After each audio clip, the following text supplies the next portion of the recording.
হেই বন্ধুরা, আমরা সকলেই পৃথিবীর ইতিহাস তো জানি। ডাইনোসরের যুগ থেকে 2022 সালের শেষ অবধি আমরা পুরো জেনে গেছি। কিন্তু 2022 সালে এসে পৃথিবীর আগামী 20,000 বছরে কি ঘটবে তা কি আমরা অনুমান করতে পারি? হ্যাঁ, বৈজ্ঞানিক অনুমানের সাথে আগামী 20,000 বছরে আমাদের পৃথিবীতে কি ঘটবে তার মোটামুটি অনুমান করা সম্ভব। তো চলুন আজ তথ্য টিভির এই ভিডিওর সাথে আমরা ভবিষ্যতে পাড়ি দিই। শুরুটা করা যাক মহাকাশ বিজ্ঞান নিয়ে। আমরা সকলেই বিজ্ঞানের সবথেকে আশ্চর্যজনক মেশিন হাবেল টেলিস্কোপ সম্বন্ধে জানি। পৃথিবীর সবথেকে বড় টেলিস্কোপ এটি। মহাকাশে যাত্রা করতে করতে অজানা তথ্য যেমন মানব সভ্যতাকে দিয়েছে, তেমনি মহাকাশের অনেক রহস্য ভেদ করেছে।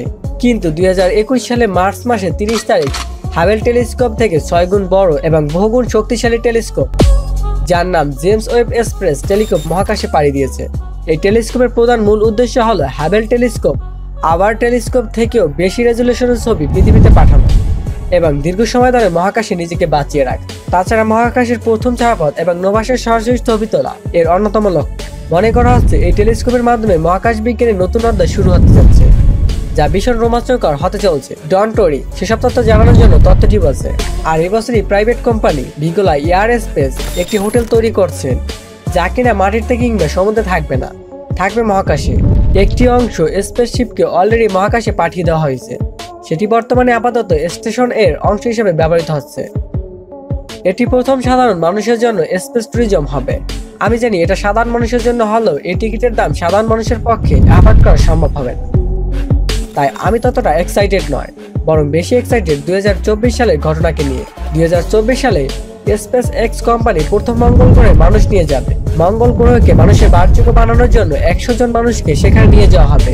আর ঠিক এই বছরই মানে 2024 সালে পৃথিবীর উচ্চতম বিল্ডিং বুর্জ খলিফা আর পৃথিবীর সর্বোচ্চ বিল্ডিং থাকবে না, জেদ্দা টাওয়ার এই শিরোপা কেড়ে নেবে, যার উচ্চতা হবে 3360।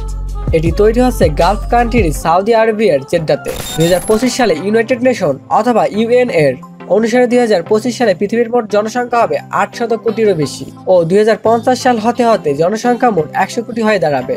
2026 সাল 1983 সাল থেকে তৈরি হতে হতে 2026 সালে এসে পৃথিবীর সবচেয়ে বড় চার্চ সেক্সাডা ফ্যামিলিয়া তৈরি হয়ে যাবে। এই চার্চ স্পেনের বার্সেলোনাতে তৈরি হচ্ছে। এই চার্চটি তৈরি হতে প্রায় 143 বছর সময় লেগে যাওয়ার কারণ হলো শুধুমাত্র সবচেয়ে বড় চার্চ হওয়ার জন্য নয়, বরং এই চার্চটি সম্পূর্ণ পাথর দিয়ে তৈরি হচ্ছে। 2028 সাল 2028 সালে আমাদের সব থেকে সুন্দর জলশহর ভেনিস আর ভেনিস থাকবে না। 2028 সালের মধ্যে ইতালির শহর ভেনিস জলের উচ্চতা এতটাই বেড়ে যাবে যে শহরটি বসবাসের অযোগ্য হয়ে উঠবে।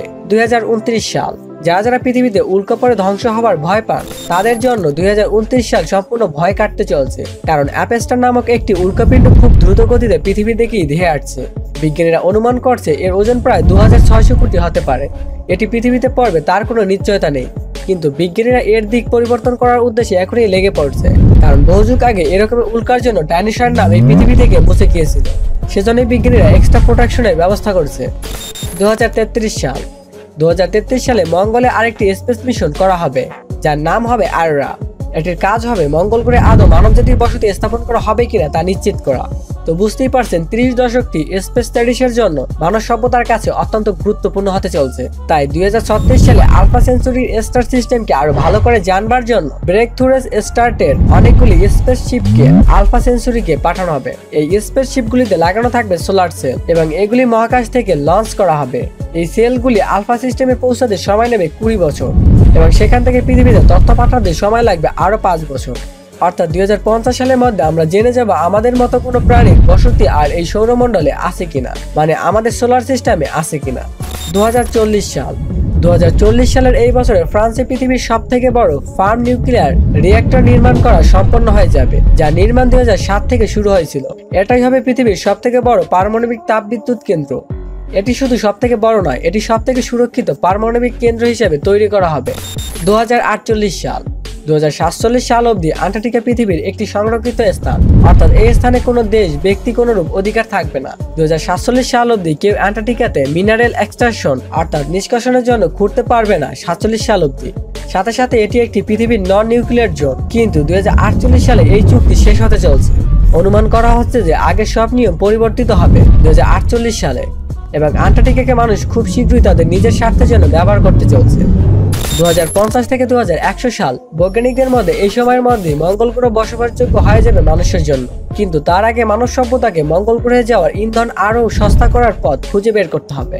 এগুলি তো আশা করছি আমার এই ভিডিওটি যারা যারা দেখছেন তার সকলেই হয়তো দেখতে পাবেন। কিন্তু চলুন এবার দেখা যাক সেই সুদূর ভবিষ্যতে যেখানে হয়তো আমরা থাকবো না, কিন্তু আমাদের ভবিষ্যৎ প্রজন্ম থেকে যাবে। 2100 সাল নতুন শতকটির জন্য বৈজ্ঞানিকদের কাছে কোনো রকম ভালো খবর বা সংবাদ নেই বললেই চলে। নাসার বিজ্ঞানীদের মতে বছরের পর বছর যেভাবে কার্বন ডাই অক্সাইড এমিশন যেভাবে কার্বন ডাই অক্সাইড ছড়িয়ে পড়ছে, তাতে বর্তমানের তুলনায় আগামী শতকে কার্বন ডাই অক্সাইডের মধ্যে প্রতি 100 লাখের মধ্যে 500 পার্টিকেলেরও বেশি ঘনত্ব বেড়ে চলছে, যার ফলে 2100 সালের মধ্যে পৃথিবীর গড় তাপমাত্রা বৃদ্ধি হবে। ফলে নিত্য নতুন অজানা রোগ ব্যাধির সৃষ্টি হবে, পৃথিবী জুড়ে বিশৃঙ্খলার সৃষ্টি হবে, পানীয় জলের অভাব দেখা যাবে, পৃথিবীতে খরা এবং বন্যা দেখা দেবে, বড় বড় অরণ্যগুলো অস্বাভাবিকভাবে দাবানলের সৃষ্টি হবে, বরফ গলতে শুরু করবে। শুনে খারাপ লাগলেও অনেক বেশি সম্ভাবনা। তখন হয়তো এভারেস্টের গ্লেসিয়াস গলে যাবে। আর ভালো করে সেই সময়ের পরিস্থিতি বুঝতে শুধু ভেবে দেখুন আজকের পৃথিবীর আফ্রিকা দেশের অবস্থা। 3000 সাল 3000 সালের মধ্যে সমুদ্রের উচ্চতা আরো 36 ফুট বেড়ে যাবে এবং পৃথিবীর তাপমাত্রা 15 ডিগ্রি সেন্টিগ্রেড বেড়ে যাবে। লন্ডনের মতো শহরগুলি বেশিরভাগ অংশই ভেসে যাবে এবং ইউনাইটেড কিংডম হয়তো সম্পূর্ণ গ্রীষ্ম প্রধান অথবা সম্পূর্ণ অতি শীতল দেশে পরিণত হবে। মেরু অঞ্চলের বরফ উষ্ণতার কারণে গলবে, যার ফলে সমুদ্রের পৃষ্ঠে তাপমাত্রা বাড়বে এবং সমুদ্র সংলগ্ন অঞ্চলগুলো বন্যা শুরু হবে। ভারতবর্ষ, বাংলাদেশ এবং বিভিন্ন সমুদ্র সংলগ্ন দেশ জলমগ্ন হয়ে যাবে। কোটি কোটি মানুষ গৃহহীন হয়ে পড়বে, ক্ষুধার্ত হয়ে মারা যাবে। এই সময় সমুদ্রে অম্লতা হ্রাস পাবে, যার ফলে সমস্ত সামুদ্রিক প্রাণী এবং বস্তুতন্ত্রের ক্ষতি নেমে আসবে। যদি আমরা এখন থেকে উদ্ভিদ কাটা বন্ধ না করি বা কাঠ, কয়লা, ডিজেল, পেট্রোল ব্যবহার বন্ধ না করি, তবে এগুলি আমরা আমাদের ভবিষ্যৎ প্রজন্মের জন্য ছেড়ে যাব। এক কথায় আমরা আমাদের ভবিষ্যৎ প্রজন্মের প্রাণীদের ক্ষতির জন্য দায়ী থাকব, কারণ ভবিষ্যৎটা পুরোটাই আমাদের হাতে। 4000 সাল থেকে 10,000 সাল মানুষ যদি সব বাধা অতিক্রম করে 4000 সাল পর্যন্ত পৌঁছাতে পারে, তাদের সব থেকে বেশি অবদান থাকবে টেকনোলজির উপর, যার ফলে মানুষের জটিল রোগ নিরাময় করা সম্ভব হবে। এমনকি বর্তমান সময় ন্যানো রোবটের উপর গবেষণা চলছে। এই ন্যানো রোবটগুলি শরীরের বিভিন্ন জটিল রোগ নিরাময় করতে পারবে। শুধু তাই নয়, সেই সময় টেলিপ্যাথির মাধ্যমে মস্তিষ্কের কার্যক্ষমতা বাড়িয়ে তোলা সম্ভব হবে। যে কোনো মানুষের চিন্তা শক্তি একটি ক্লিক করে অন্যজনের মস্তিষ্কে ট্রান্সফার করা সম্ভব হবে, যার ফলে পৃথিবীতে বসবাসকারী সকল মানুষ সমান বুদ্ধি এবং জ্ঞানের অধিকারী হবে। ফলে আজকের পৃথিবীর মতো সেই রকমের কোনো ভেদাভেদ থাকবে না। সবাই একটি ভাষা, একটি ধর্ম, একটি দেশ মেনে নেবে। তখন কাগজের তৈরি কোনো টাকা থাকবে না, তখন সম্পূর্ণ ডিজিটাল মানি ব্যবহার হবে, যা একই রকমের হবে এবং পৃথিবীর যে কোনো স্থানে চলবে। শুধু তাই নয়, যে কোনো শারীরিক রোগ একটি ক্লিক করেই দূর করা যাবে, যে কোনো ক্ষতকে নিমিষেই মিটিয়ে দেওয়া যাবে। স্কিনের অ্যাজি প্রবলেম সম্পূর্ণরূপে নিরাময় হবে, ফলে বয়স্ক কেউ আর হবে না। মানুষের মস্তিষ্ককে কম্পিউটারের সাথে যুক্ত করা যাবে, যে কোনো অঙ্গ প্রত্যঙ্গ যে কোনো সময় পরিবর্তন করা যাবে। সহজ কথায় রিয়েলিস্টিক প্রেস্টিজ এর সাহায্যে মানুষ যে কোনো সময় নিজের ইচ্ছা মতো দেহ বা রূপ পেয়ে যাবে। মেডিকেল সায়েন্সের এই উন্নতির কারণে মানুষ একদিন অমরত্ব অর্জন করবে, কিন্তু অমরত্ব সব প্রবলেম শেষ হয়ে যাবে না, বরং নতুন করে অনেক প্রবলেম শুরু হবে। যেমন অমরত্বের কারণে জনসংখ্যার মাত্রা অতিরিক্ত বাড়বে, ফলে অতিরিক্ত মাত্রায় খাদ্য প্রয়োজন হবে, পরিবেশ দূষণ অনেক বেশি হবে। 10,000 থেকে 20,000 সাল এই সময়কালীন মানুষের সামনে আসা নতুন প্রবলেমগুলিকে মানুষ টেকনোলজির মাধ্যমে আবার নির্ণয় করবে। সেই সময় নতুন করে ঘর বাড়ি বা কোম্পানি বানানো সম্ভব হবে না। অতিরিক্ত জনসংখ্যার কারণে মানুষ অন্য গ্রহে বসবাস শুরু করবে। মানুষ অতিরিক্ত খাদ্যের জন্য সমুদ্রের উপর প্ল্যানেট নির্মাণ করবে। সেখানে শুধু সামুদ্রিক মাছ চাষ হবে না, উৎপন্ন হবে খাদ্য উপযুক্ত উদ্ভিদ। প্রত্যেকটি কাজের জন্য মানুষের কাছে থাকবে রোবট, যেমন ঘর পরিষ্কার থেকে শুরু করে ঘর বাড়ি বানানোর রোগ, এমনকি পরিবেশ দূষণ রোধ করতে তৈরি হবে রোবট, যারা পরিবেশটাকে দূষিত বায়ু থেকে দূর করবে, যা মানব সভ্যতাকে পৃথিবীকে রক্ষা করতে সাহায্য করবে। ভেবে দেখুন সেই সময় মানুষের কথা, যাদের কিছুই করতে হবে না, জাস্ট একটা ক্লিক করবে বা ভাবতে হবে, অটোমেটিক সেটি করে দিবে রোবট। যে কারণে মানুষ আস্তে আস্তে রোবটের অনুশাসন মেনে নেবে। এই অনুশাসন মেনে নেওয়ার কিছু পরেই মানুষ এবং রোবটের কোনো পার্থক্য থাকবে না। বলতে পারেন মানুষ ভুলে যাবে যে তাদের মধ্যে হৃদয় আছে, যা আলাদাভাবে ভাবতে সাহায্য করে। একথা তারা ভাবতেই ভুলে যাবে। সেই সময় সকলের কাছে সঠিক তথ্য থাকবে, তাই কারো মনে দ্বন্দ্ব থাকবে না, থাকবে শুধু অমরত্ব। তারা আমাদের বিদেশ ভ্রমণের মতো এক গ্রহ থেকে অন্য গ্রহে ঘুরে বেড়াবে। তাদের তথ্যের উপর নিশ্চয়তা, জ্ঞান এবং অনুশাসন এতটাই প্রদর্শিত হবে যে অসংখ্য মানুষের মধ্যে কারো মধ্যে ব্যক্তিত্ব খুঁজে পাওয়া যাবে না। যেন একটি গোটা পৃথিবীতে শুধু একই রকমের মানুষ থাকবে, যেখানে ইমোশন থেকে চলাফেরা সকলের একই রকম হবে। যেমন হটসন রোবট কোম্পানির সোফিয়া পরে থাকে। আরো সহজ করে বলতে গেলে আমরা সায়েন্স ফিকশন মুভিতে এলিয়েনদের গোষ্ঠীদের যেমনটা দেখে থাকি, ঠিক তেমনটাই। তো বন্ধুরা, বিজ্ঞানীদের অনুমানগুলির মধ্যে কোন অনুমান কি আপনি খুব তাড়াতাড়ি সফল দেখতে চান? আমি ব্যক্তিগতভাবে চাই পরিবেশ দূষণমুক্ত করার জন্য রোবটের ইনভেনশন। আপনার চাওয়াটা কমেন্ট করে লিখতে ভুলবেন না। সময়ের বাধ্যতার জন্য 3টি বিষয় নিয়ে আলোচনা করতে পারলাম না।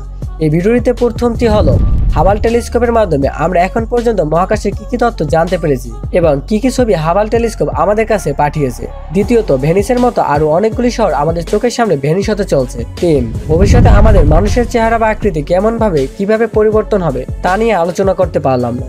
এই 3টি বিষয়ের মধ্যে যদি কোনো বিষয় ভিডিও চান অবশ্যই কমেন্ট বক্সে জানাবেন।